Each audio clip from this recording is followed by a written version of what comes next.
Artificial worlds and structures from the golden age of technology. That's our topic for today. We'll look at a comet built in the Dark Age that has a dark turn of fate in the Siege of Terra, a Dark Age planetoid that the Dark Eldar use as a port for piracy, a terraformed, artificially made golden age planet, and a space marine homeworld that seems to have been made for tourism. So, welcome friends to another 40k video. Let's begin. The comet is a Dark Age of technology bit of engineering, where a shrine has been built into an immense comet that routinely swings back into the solar system several times every 1,000 years, tracking an irregular elliptical route around the sun. In millennia past, when its trajectory was stable and more accurately predicted, it had worn a different name, but what it had been lost in the murky fog of time. The comet had been seen in the heavens when the Emperor had won the unification wars on Terra, and it was his victory that the shrine inside it had been created. The word bearers built a shrine there to worship the Emperor during the Great Crusade, and its final fate was decided during the Solar War, when forces of the Thousand Suns and allies land there. They complete a dark ritual with sacrifices, which opens a warp rift and allowed many ships to appear over Luna, arranging the very stars themselves. That's a big size of engineering, but what surpasses that, and what has become stuck in the webway? For the Eldari, or the Dark Eldari, better to say, Komora is one port, but there are others. One is called the Nexus of Shadows, which sits atop a vast artificial planetoid trapped in the webway, and has become a centre for trade between dozens of Xenos races and the Dark Eldar themselves. The planetoid is named the Galen sphere, upon which the Nexus of Shadows was built. It is an ancient relic of a long-forgotten age of technology, the size of a small moon covered with towers and antennae. The sphere was crafted around a solid core, the remnants of some mineral-rich asteroid that its automated systems had slowly eroded away as it adds more and more levels to the sphere. Neither the Galen sphere's alien inhabitants nor those few explorers from the Imperium who have had a chance to study it know its true purpose. Some speculate it was crafted for the purpose of a lengthy study of a system or sector, its primary goal the gathering of information over thousands of years. The little knowledge that anyone has uncovered about the sphere's largely self-sustaining systems and repair functions, and the numerous sensors and communication arrays dotting its surface suggests that this theory has some merit. There are also those amongst the Adeptus Mechanicus who claim to have had a record of the Galen sphere in an ancient binaric pictogram encoded in a damaged cogitator on the Lathe worlds, and the debates between techno-lexicographers rage over whether this record suggests that it is of human origin or other origin. How the sphere came to enter the webway is also a mystery. Abandoned for untold ages, the sphere could have drifted through a web gate or even been drawn towards one by the ancient programs and protocols of its cogitators, seeking to study a breach in the webway that it perceived as a celestial phenomenon. Alternatively, it is possible that some unknown force moved it into the webway for some unknown reason. Once it entered, the sphere spent aeons drifting from one region to another, before becoming trapped in a confluence of ancient forces and alien power fields, and now it floats in a relatively stable position, more debris of a forgotten age of enlightenment. So here's my theory. It was sent out amongst many others during the Dark Age of technology. It maybe moves around the galaxy disguised as a comet, using this natural camouflage to hide its real task, to update itself with information on the races it encounters, and feed this back to the Dark Age Empire. Perhaps this has a advanced AI which was created or had faded with time, and when humanity and its needs fell, it became lost and adrift and came into the webway, or perhaps it was sent into the webway to try and spy on the Eldari. Komora was a port city in the webway before the fall. Perhaps Dark Age humanity learned of this and wanted to spy on this place of trade within the webway. Next we have a planet shaped to be a paradise world during the Dark Age.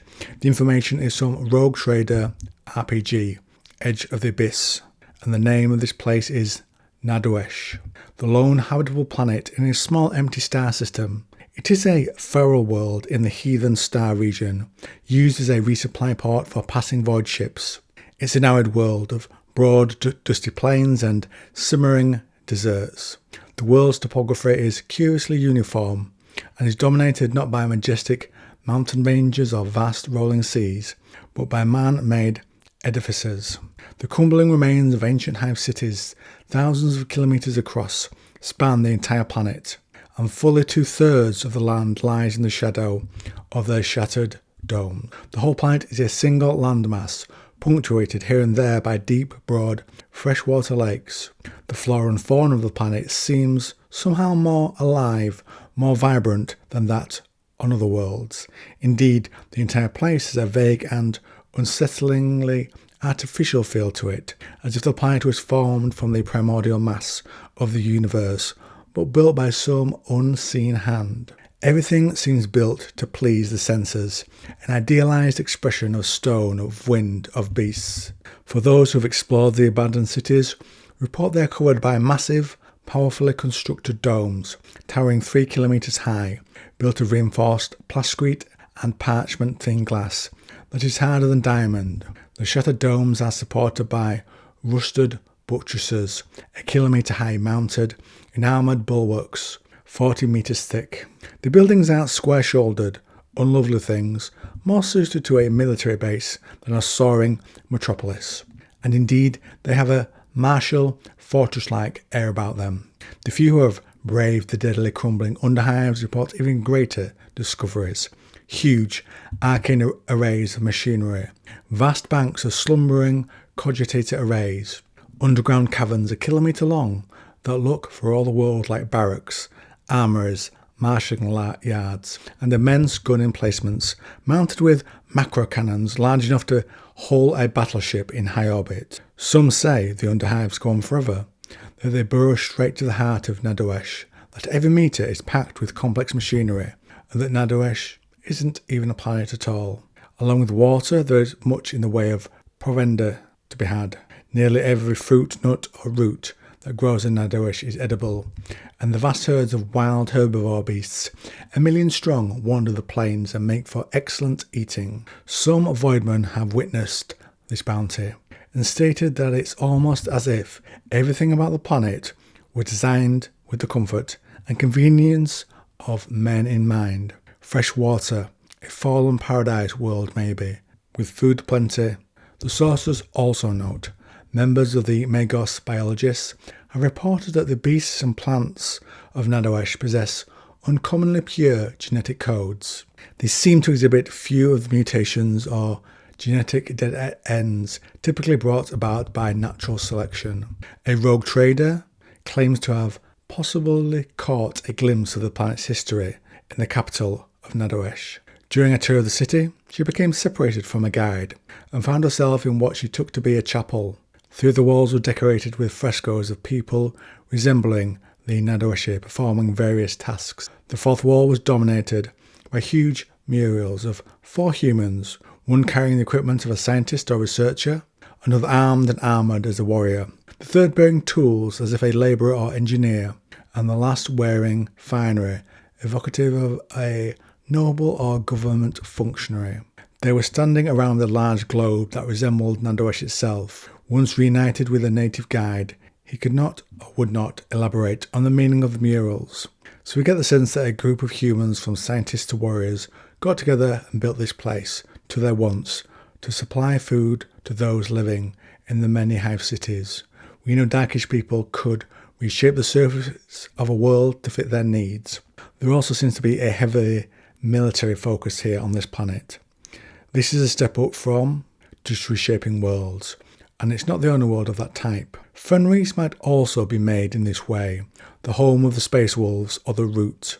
In Horus Heresy Inferno, we learn Fenris is a category Omega death world, an orb of ice-shrouded oceans, subject to deep volcanic turbulence that destroy as quickly as it creates, a shifting scatter pattern of islands and archipelagos across its storm-racked surface. Fenris simply should not be.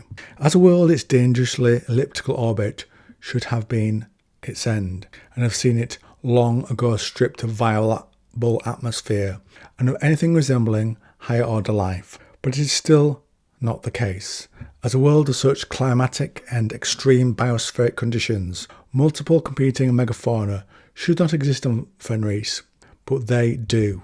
Human life should not be possible on the planet, but human life is there. Fenris should not be all generally observable phenomena of life and planetary formation.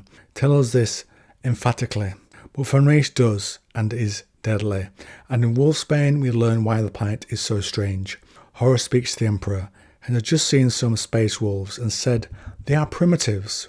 Their highest art is the forging of steel, admitted the Emperor. The world has regressed to a pre-technological state, and if you saw it, you would not be surprised why. It is a beautiful, savage place of ice, fire and monsters, a charming experiment in reconstructed mythologies. What do you mean? Fenris is a relic from the days before Old Night, so a place for people to experience a way of life from the past.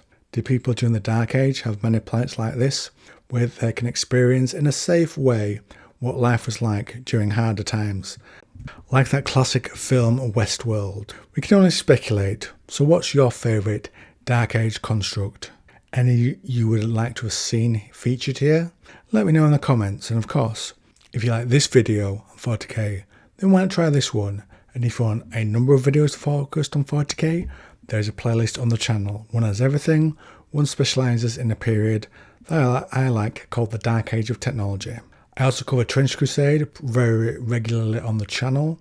It shares a lot of DNA with 40k. There's also a long Dune playlist on the channel. I recently added a video to that finally, and I hope to get back to a few more of them very soon. And finally, there's also a playlist for the Expanse books and TV series, mostly the books, and a short playlist for the Sun Eater series by Christopher Rocchio and Red Rising by P.S. Brown. And that, my friends, is the last bit of the video.